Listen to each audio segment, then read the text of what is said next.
Karena emas termasuk instrumen ekonomi sesuai hadis Rasulullah. Akan datang kepada manusia, suatu masa yang mana tidak bermanfaat di masa itu kecuali dinar dirham. Hadis riwayat Ahmad, 16569 dari Mikdam bin Madi Karib radhiyallahu anhu.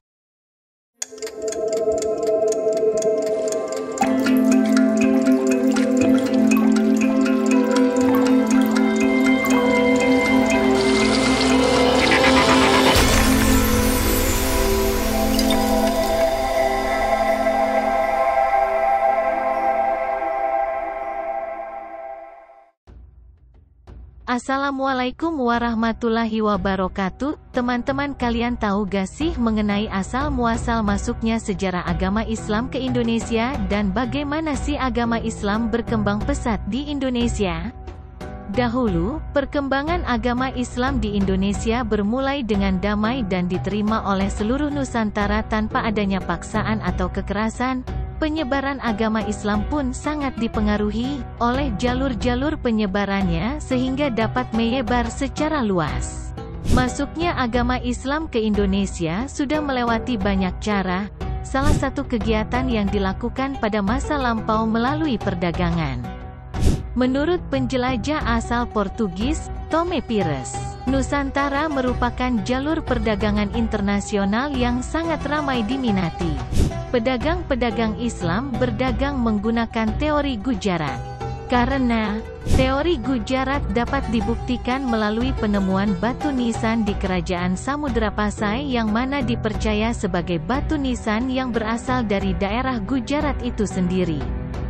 Pada masa lampau para pedagang Islam menetap dan mendirikan perkampungan di wilayah pesisir Nusantara. Sehingga interaksi pun terjadi dan pengaruh Islam menyebar secara terus-menerus di masyarakat, bahkan di kalangan para bangsawan. Tak hanya itu, para pedagang pun perlahan-lahan masuk ke dalam lingkungan kerajaan. Namun, tak sedikit pula para raja dan kaum bangsawan yang menerima dan langsung ingin memeluk agama Islam. Hal ini sangat mempengaruhi kehidupan para religi rakyat kerajaan yang dengan sukarela mengikuti agama sang raja. Selain menggunakan teori Gujarat, ada pula penyebaran agama Islam di Indonesia melalui perdagangan jalur sutera. Dalam penyebaran ini para pedagang memanfaatkan jalur sutera ini dengan rute perdagangan sutera dan rempah-rempah. Jalur sutera ini merupakan rute perdagangan yang menghubungkan wilayah Tiongkok dengan wilayah Eropa.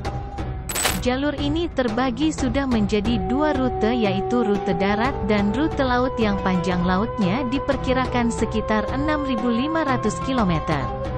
Perlu diketahui bahwa awal-awal penyebaran agama Islam di Indonesia berawal dari wilayah-wilayah Nusantara seperti Sumatera, Jawa, Kalimantan, Sulawesi, dan Maluku, yang merupakan wilayah-wilayah yang sangat cepat menerima dan meluasnya ajaran agama Islam. Dahulu di Jawa Islam masuk melalui pesisir utara loh. Saat itu masih banyak ditemukan makam di berbagai tempat. Di antaranya, di Jawa terdapat makam Fatimah binti Maimun bin Hibatullah. Di Mojokerto juga telah ditemukannya ratusan makam Islam kuno loh. Diperkirakan makam ini adalah makam para keluarga Istana Majapahit. Namun, di Kalimantan pun dahulu Islam masuk melalui Pontianak pada abad 18. Di hulu Sungai Pawan, Kalimantan Barat ditemukan pemakaman Islam kuno.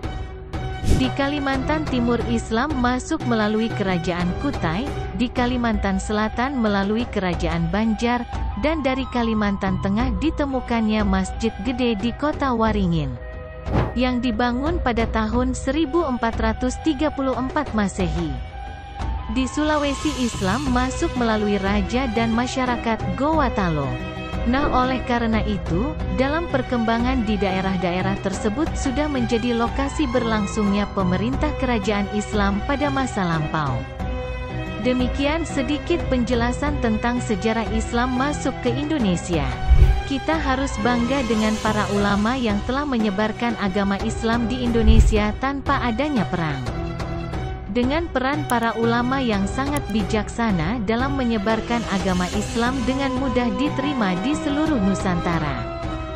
Jadi penyebaran agama Islam melalui perdagangan dan pastinya yang diperdagangkan ada juga yang berupa emas, karena emas termasuk instrumen ekonomi sesuai hadis Rasulullah. Akan datang kepada manusia, suatu masa yang mana tidak bermanfaat di masa itu kecuali dinar dirham. Hadis riwayat Ahmad, 16569 dari Mikdam bin Madi Karib radhiyallahu anhu.